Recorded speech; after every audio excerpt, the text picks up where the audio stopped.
Dati daw nung wala pa tong bridge, kailangan mong babain yan para lang makatawid sa kabila. Nakakatakot.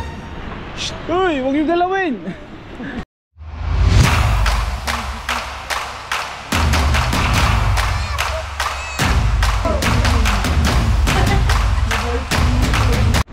Good morning. Lamig. Another day, another travel na naman tayo. Dito tayo ngayon sa Banawe. Time check 6:05 na umaga. Medyo madilim pa. So dito sa harap natin yung Banawe Rice Terraces. Kasi madilim pa. Hintayin natin magliwanag ng konti. So after few minutes, medyo lumiwanag na. So ito yung view. Ay, may falls pala sa baba. May falls dun, no? Hindi lang natin mazoom sa GoPro. Ganda ng view.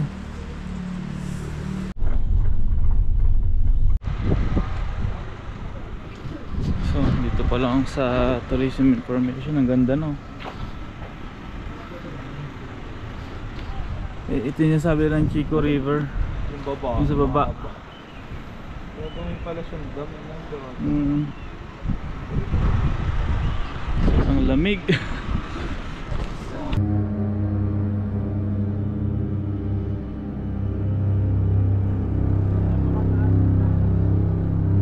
Ang tour pala natin yun is Buscalan tsaka Sagada.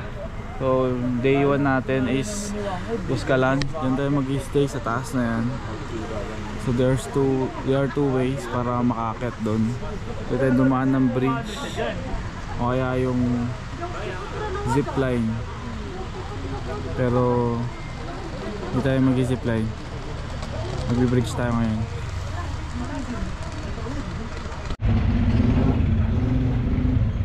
So ayun yung tram line na sinasabi nila. Tapos yun yung destination. So zipline talaga siya. Meant siya dun sa pag-travel ng mga goods from mountain to mountain. Like ito, mula dito sa lugar natin sa kabilang bundok dadalhin yung mga gamit. Diyan ginawa. O yan talaga ang purpose ng zipline.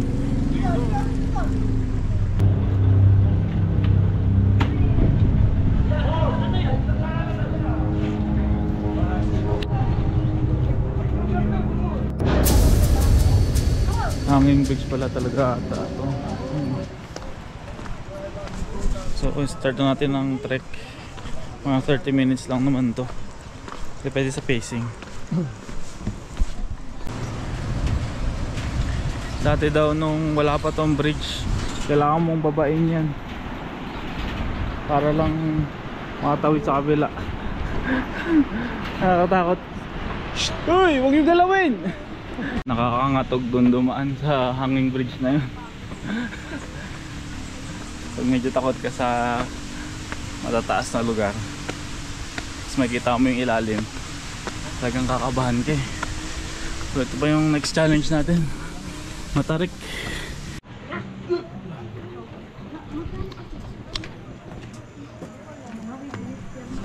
After a few minutes ng lakad, dito tayo sa tuktok. Ito na yung mga bahay-bahay sa taas. lang.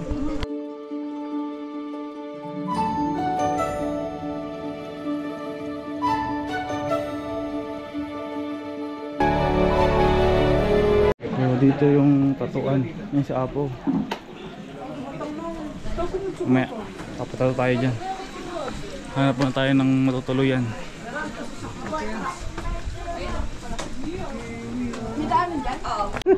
May himatay ka na, wala pa ka na. Ang tradisyonal na pamamaraan ng tattooing o pagbabatok ay gumagamit ng bamboo stick at tinik mula sa puno ng kalamansi upang dahan-dahang ipasok ang tinta sa balat.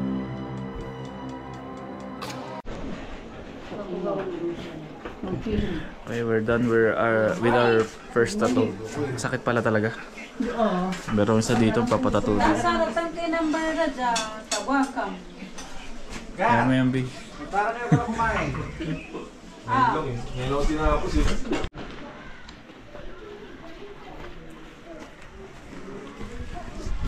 Makita mo talaga sa mga bahay nila talaga na artist yung mga nakatira dito.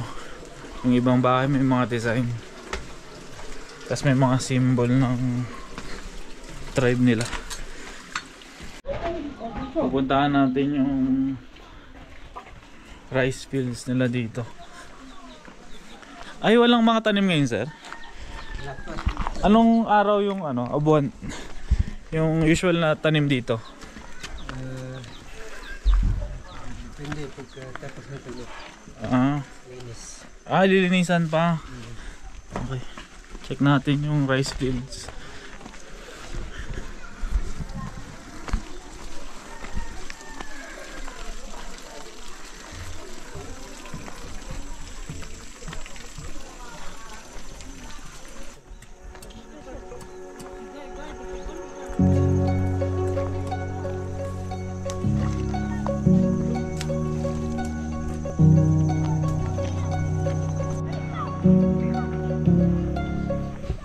Isipin mo yung bundok, binakbak nila para taniman. Wala dito sa baba. Yan, dyan sa baba hanggang dun sa taas. Gano'n kaya katagal nila ginawa to?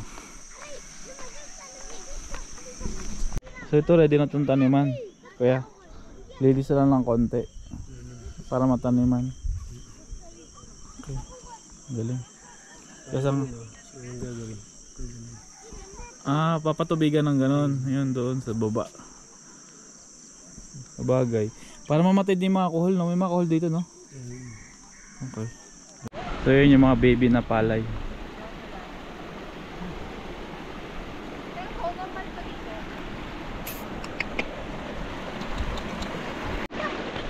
Isa sa kagandahan ng pagtatanim dito sa bundok, siyempre may ilog, taas ng bundok may tubig.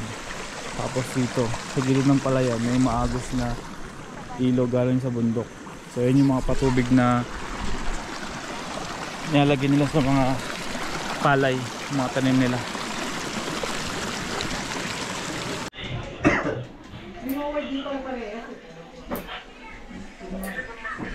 Mga elder, ito si Apo sa gitna. Yung nakared, 111. Ito po? Ay, ito? Nakared. Nakared? Si Apo, ilan taon na ba si Apo ngayon tayo? 108? Oh, okay.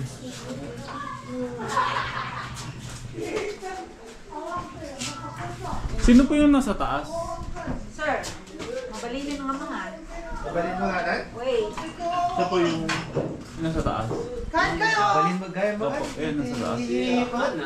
Ay, siya pa yung kanina? Okay, hindi ko na namukaan. Yan yung kasagsagan ng kaseksikan ko. Ikaw pala yun. Oo nga, no?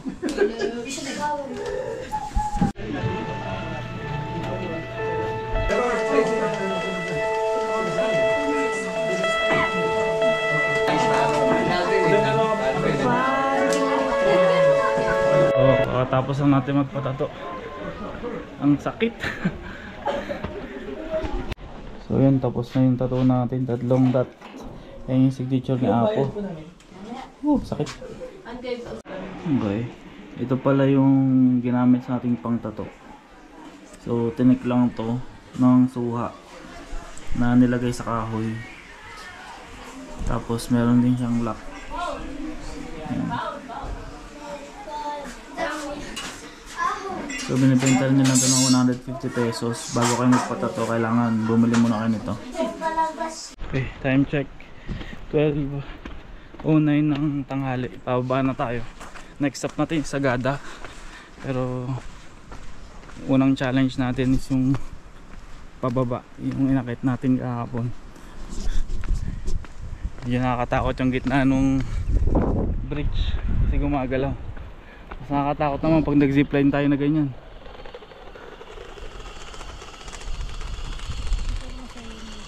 Oh, masaya ba? Parang hindi na, mahal ka ba buhay ko? Wala ka.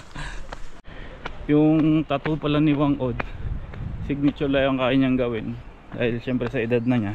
Yung 3 dot, which is ito. Tapos yung mga complicated na design, marami na magtatattoo dito, karamihan mga bata. Yung range is nasa 1,000 and above. So mga siguro 1,000 to 3,000 makakuha ka na ng magandang tattoo. Mainit na sa balat.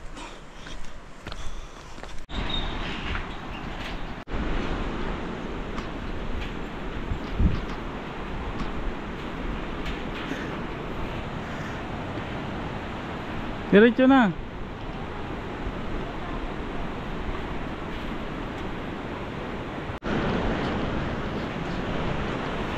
Grabe, nakakatakot.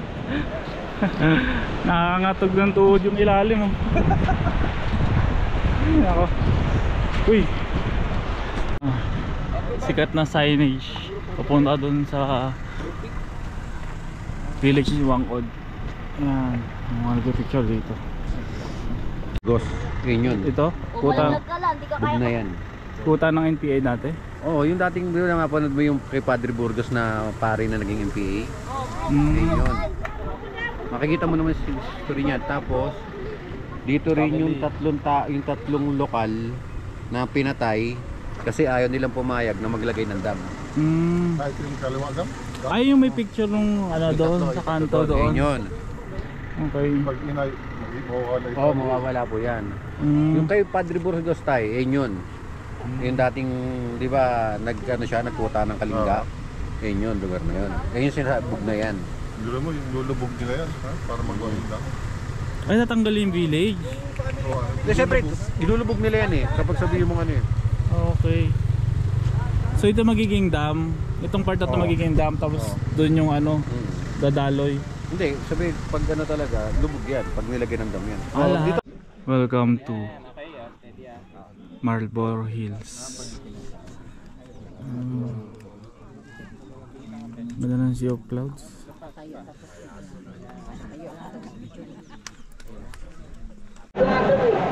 Ibibidyo kayo ni Kuya sa dulo. Kadiri ka! Believe in yourself.